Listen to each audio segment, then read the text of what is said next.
नमस्कार, आप देख रहे हैं पीएनपी न्यूज़। दोस्तों, मैं हूं दीपक कुमार। बिहार चुनाव साल है 2025 का। दिल्ली होने के बाद बिहार में तमाम दल, तमाम पार्टी, तमाम नेताएं जो है लग चुका है जोर शोर से राजनीतिक। जिस तरह से बीते दिन भारत के प्रधानमंत्री नरेंद्र मोदी जी भागलपुर में जनसभा करते हैं और जिस तरह से नीतीश कुमार बिहार के मुखिया को कहते हैं लाडला, इसे लेकर जो है विपक्ष जो है अलग अलग तरह से जो मेम बनाना स्टार्ट कर दिए हैं, बयानबाजी होना स्टार्ट हो गया। और जिस तरह से पूर्व मुख्यमंत्री और राजद के राष्ट्रीय अध्यक्ष लालू प्रसाद यादव पे सीधे नाम लिए, बिना नाम लिए मोदी जी ने कहा, जो चारा चोर और जो भगवान राम के विरोध और कुंभ के विरोध करेंगे वो देश हितैषी नहीं हो सकता है। इसी तमाम मुद्दे पे हमारे साथ बात करने के लिए हैं प्रदीप यादव जी। इन्हें आप जानते होंगे और राजनीतिक काफी पकड़ है, राजनीतिक विश्लेषक से जाने जाते हैं, इनसे जानेंगे। प्रदीप यादव जी, हमारे चैनल पे स्वागत है।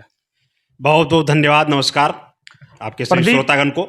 जी धन्यवाद प्रदीप जी। जिस तरह से बीते दिन कल भारत के प्रधानमंत्री नरेंद्र मोदी जी आते हैं और बिहार के मुखिया को जो है वो लाडला से संबोधित करते हैं। नीतीश कुमार क्या कुछ और उम्मीद कर रहे थे कि उन्हें जो है एनडीए का एक बड़ा चेहरा की तरफ से पुनः मुख्यमंत्री के रूप में जो है प्रोजेक्ट किया जाएगा? क्या ये उम्मीद था नीतीश कुमार? और जिस तरह से ये नहीं बोलकर सिर्फ लाडला कह के चले गए। देखिए, प्रधानमंत्री जी जब कल भागलपुर में आए हुए थे, बिहार की जनता को जो उनसे अपेक्षा थी उस पर वो खरे नहीं उतरे।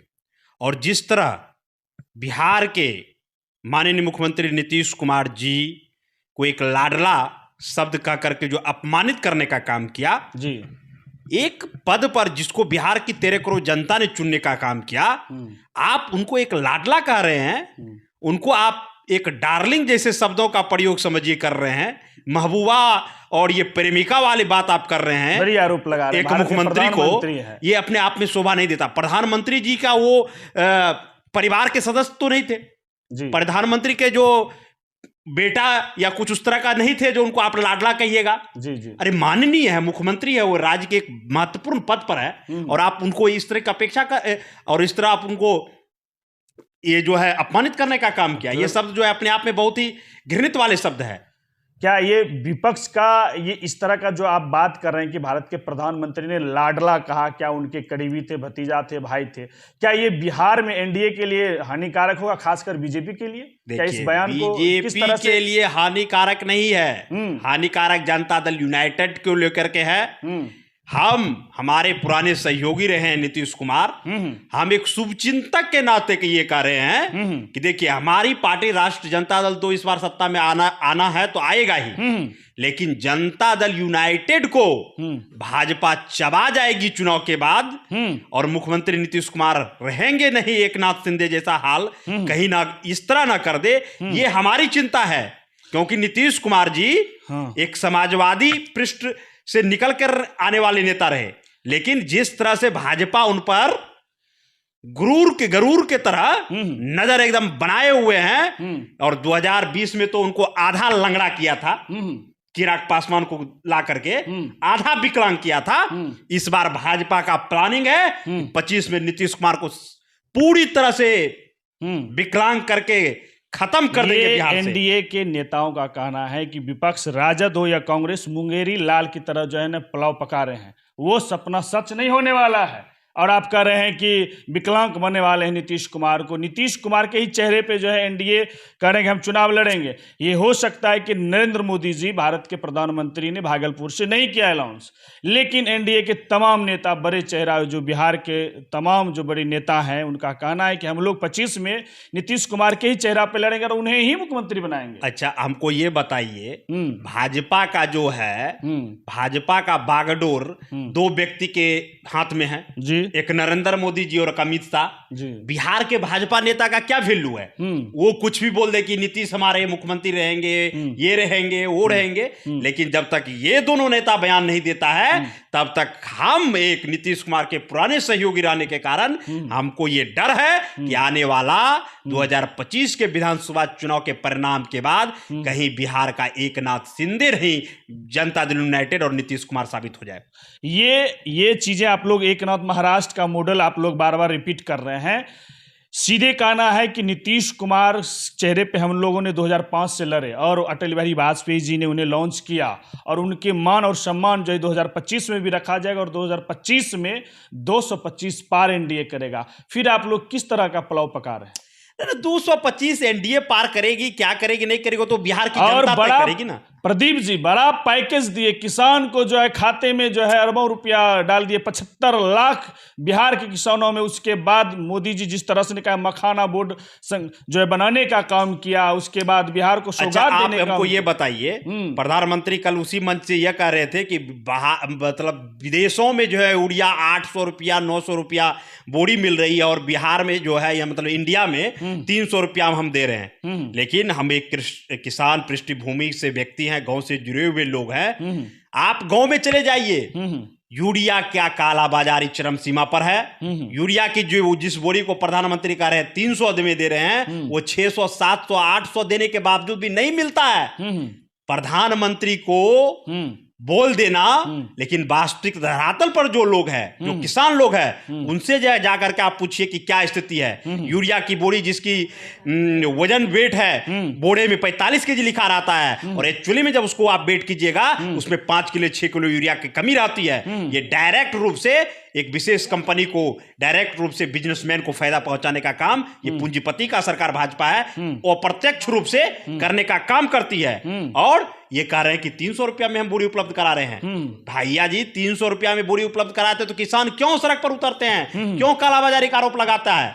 ये सब कहता है कि विपक्ष का एजेंडा है, क्योंकि जिस तरह से नरेंद्र मोदी के नेतृत्व में तमाम राज्य जीतते जा रहे हो, महाराष्ट्र हो, हरियाणा हो, बीते दिन दिल्ली में जो है बीजेपी का 27 साल के बाद सरकार, आप कहते हैं कि ये तो आपकी बनाई हुई एजेंडा है। किसान जो है आज भी ओरिजिनल जो किसान भाजपा का सीधा करना जो ओरिजिनल किसान है वो आज भी भाजपा जो है सहमत में और भाजपा की जो योजना है उसका लाभ उठा रहे हैं। देखिए, आप चर्चा कर दिए कि महाराष्ट्र में आ गया, आप चर्चा कर दिया हरियाणा में आ गया, आप चर्चा किए कि दिल्ली में आ गया, लेकिन आप चर्चा ये नहीं किए कि झारखंड में पलट गया, झारखंड में वापसी नहीं कर पाया। तो झारखंड का हम पड़ोसी हैं, हम गोतिया हैं, भाई हैं बिहार। 2015 में इसी नरेंद्र मोदी को हम लोग ने धूल चटाने का काम किया था।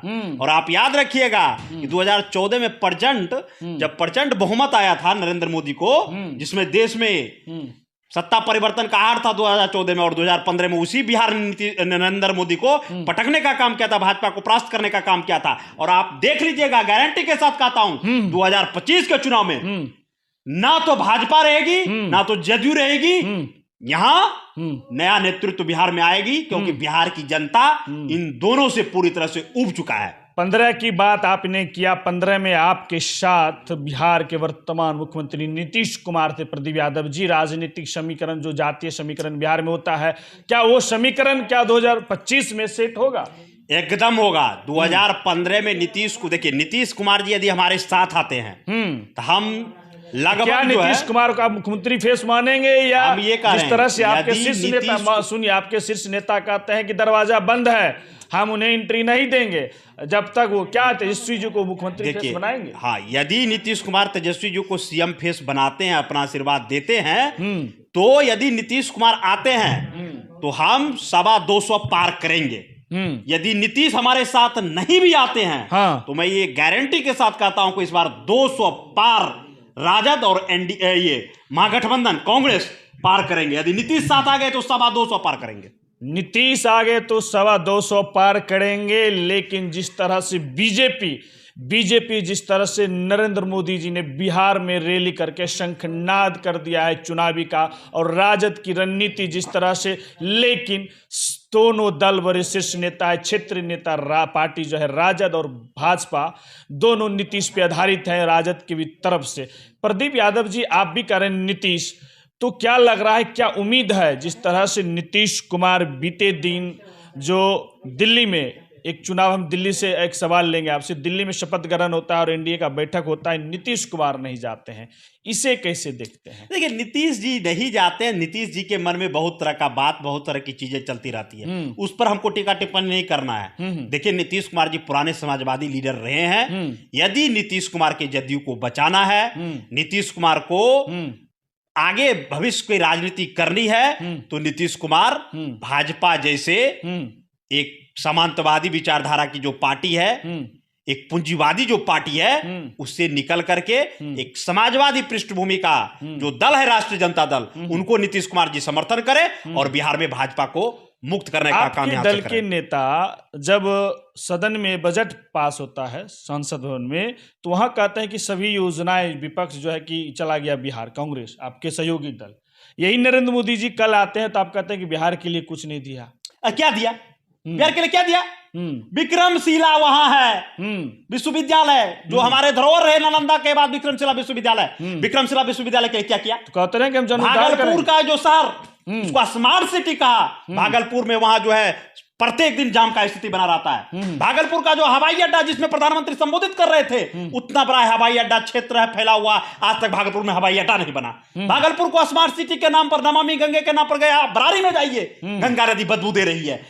करोड़ों अरबों का घटोला नमामि गंगे के नाम पर किया। हमारे भागलपुर शहर के लिए क्या दिया? अंग प्रदेश के लिए क्या दिया? महाराजा कर्ण की भूमि को कलंकित करने का काम प्रधानमंत्री ने कल करने का काम किया। सिर्फ एक सजबाग दिखाने का काम किया कि किसान के नाम पर ये दे रहे हैं, वो दे रहे हैं।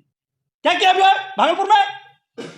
बड़ा आरोप है प्रदीप यादव, लेकिन जिस तरह से बीजेपी ने सीधा कहा कि ये विपक्ष का एजेंडा है और विपक्ष जो इसी तरह एजेंडा के साथ चलेंगे, बिहार की जनता पुनः जो है एनडीए के साथ है, नरेंद्र मोदी जी के चेहरे पे जिस तरह से नरेंद्र मोदी जी को जो है लोग प्रोजेक्ट कर रहा है और जिस तरह से नीतीश कुमार को प्रोजेक्ट नहीं किया, और जिस तरह से मैं एक बात कर दूं कि आप जो आप लोग जो आरोप लगा रहे हैं कि विक्रमशिला, उन्होंने कहा कि मैंने नालंदा यूनिवर्सिटी को जीर्णोद्धार करने का काम किया और विक्रमशिला यूनिवर्सिटी को भी जीर्णोद्धार कब कीजिएगा? नालंदा यूनिवर्सिटी कब कीजिएगा?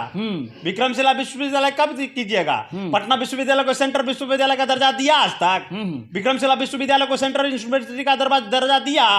सिर्फ बोलने से नहीं होता है, करने से होता है। ठीक है, ये एक झूठा एक प्रोपेगेंडा है। ये बिहार की 13 करोड़ जनता जानती है कि किसके नेतृत्व में हाथ देंगे ताकि हमारे घर में खुशियां आए, रोजगार आए। सबसे बड़ा जो मुद्दा बिहार में है रोजगार का मुद्दा है। और तेजस्वी यादव जब 17 महीने में नीतीश कुमार के साथ थे, लगातार बड़ी संख्या में उन्होंने वैकेंसी लाने का काम किया।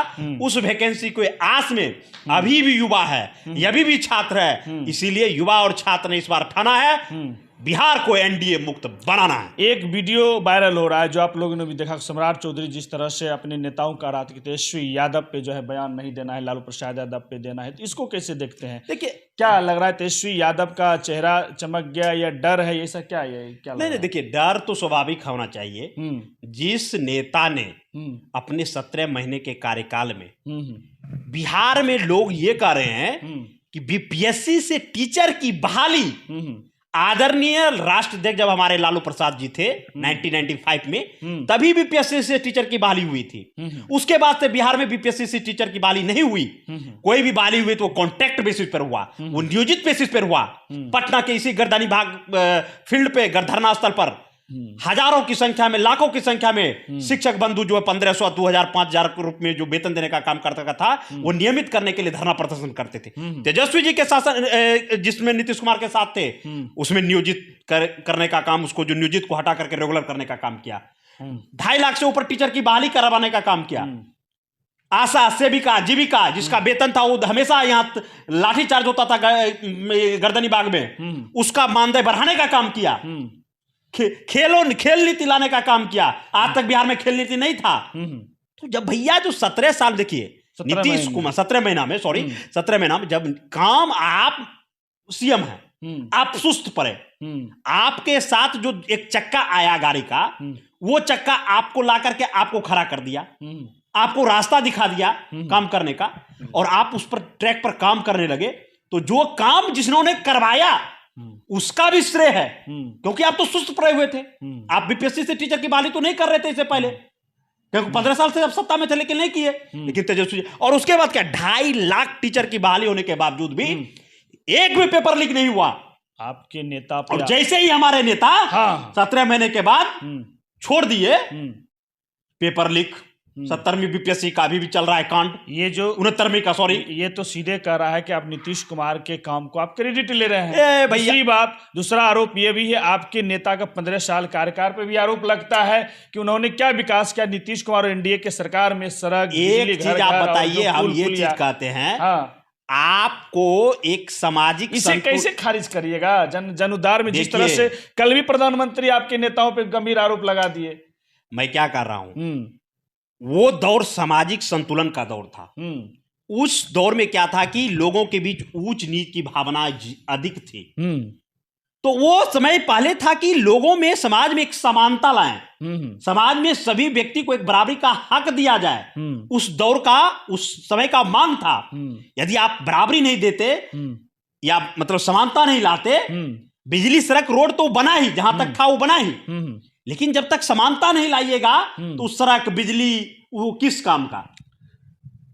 तो उस दौर का जो बात थी लालू जी का, उसने सामाजिक न्याय करने का काम किया। एक मुसहर डोम का बेटा भी विधायक बन सकता है, मंत्री बन सकता है। एक पढ़ा लिखा जो सवर्ण का भी बाल बच्चा है, वो एक थाली में बैठेगा, खाएगा। वो लालू जी का देन था, सामाजिक, उस समय का मांग था। और सड़क, बिजली, ऐसा नहीं है कि सड़क नहीं था, बिजली नहीं था, जहां तक था, क्योंकि सरकार जो थी उस समय केंद्र में कभी एनडीए रहती थी, कभी कांग्रेस रहती थी, और इधर दूसरा दल रहता था, तो चक्का नहीं चल पाता था। उस समय का ये स्थिति था। लेकिन लालू जी ने अपना सामाजिक न्याय स्थापित किया। उसके बाद लगातार रेलवे में जब रेल मिनिस्टर बने तो बिहार की पूरा देश में डंका बजने का काम किया। सोशल जस्टिस के नाम से लालू जी जाने जाते हैं। तो वो चीज का दौर था ना, सब चीज का समय आता है। आज से 15 साल के बाद फिर स्थिति कुछ और बदल जाएगी। आपके पार्टी पे ये भी आरोप लगता है, इसे कैसे, जिस तरह से नेता भारत के प्रधानमंत्री ने सीधे आरोप लगाया कि जो एक जातीय धर्म को खुश करने के लिए कुंभ पे बयान देते हैं लालू प्रसाद यादव। लालू जी ने जो कुंभ पर बयान दिया, लालू जी, देखिए यही चीज है, उनमें समाजवादी विचारधारा के व्यक्ति के रहने के कारण मानवता, आप एक धर्म को खुश करने के लिए लालू जी ने किस दिन बयान दिया? जिस दिन लगभग 200 लोग उस कुंभ में भगदड़ में मर गए। प्रशासनिक अराजकता, आपने वहां प्रशासन को सही तरीका से यूज नहीं किया, व्यवस्था सही नहीं किया, लोग इतनी संख्या में डेथ कर गए। उसमें लालू जी बोले एक इंसानियत के नाते कि कुंभ क्या होता है, वहां लोग मर रहा है, ये कुंभ क्या है, वो इस तरह के बोले। ये किसी के धार्मिक भावना को ठेस पहुंचाने के थोड़े। लालू जी इतना बड़ा पुजारी कोई है? छठ पूजा, दिवाली, दुर्गा पूजा, रमजान, अभी कल शिवरात्रि है, महाशिवरात्रि है, वो व्यक्ति आस्था है, करते हैं सारा चीज।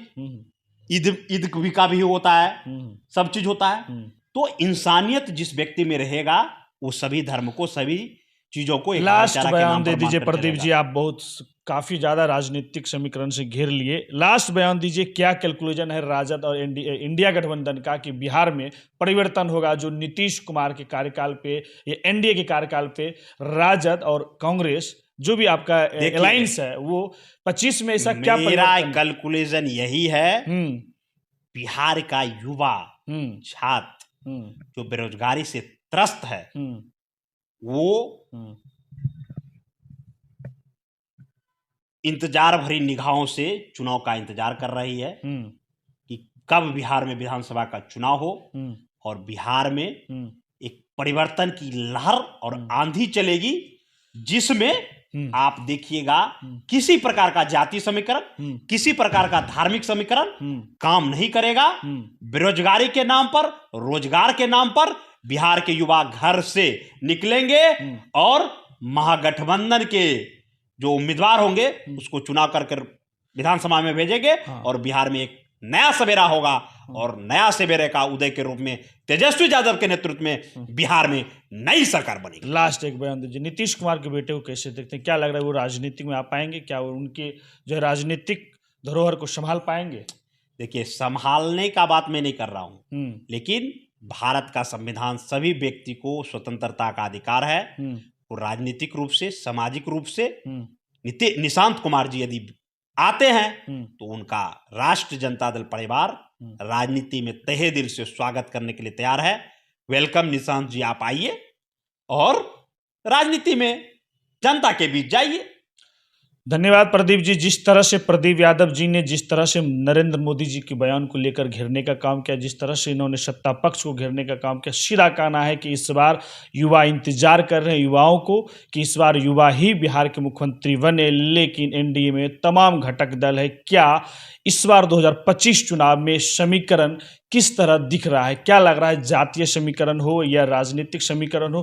क्या लगता है कि बिहार में एनडीए जिस तरह से बीजेपी, जदयू, एलजेपी, चिराग पासवान, जीतन राम मांझी, ये तमाम 5 ऐसे दल हैं जो एनडीए में, और इंडिया की तरफ कांग्रेस, राजद, 2 बड़े चेहरे हैं, उसके बाद लेफ्ट हैं। क्या लगता है इस समीकरण के साथ बिहार में बदलाव होगा? जिस तरह से राजद के नेता और राजनीतिक विश्लेषक प्रदीप यादव दावे ठोक रहे हैं कि इस बार महागठबंधन 2025 में युवाओं के साथ, तेजस्वी के साथ परिवर्तन होगा। लेकिन जिस तरह से भारत के प्रधानमंत्री नरेंद्र मोदी जी ने जो राजनीतिक हवा माहौल बनाया, जिस तरह से बिना नाम लिए विपक्ष को घेरने का काम किया, आप लोग का राय प्रतिक्रिया क्या है? अपना राय प्रतिक्रिया जरूर दीजिएगा। प्रदीप यादव के बयान को कैसे देखते हैं?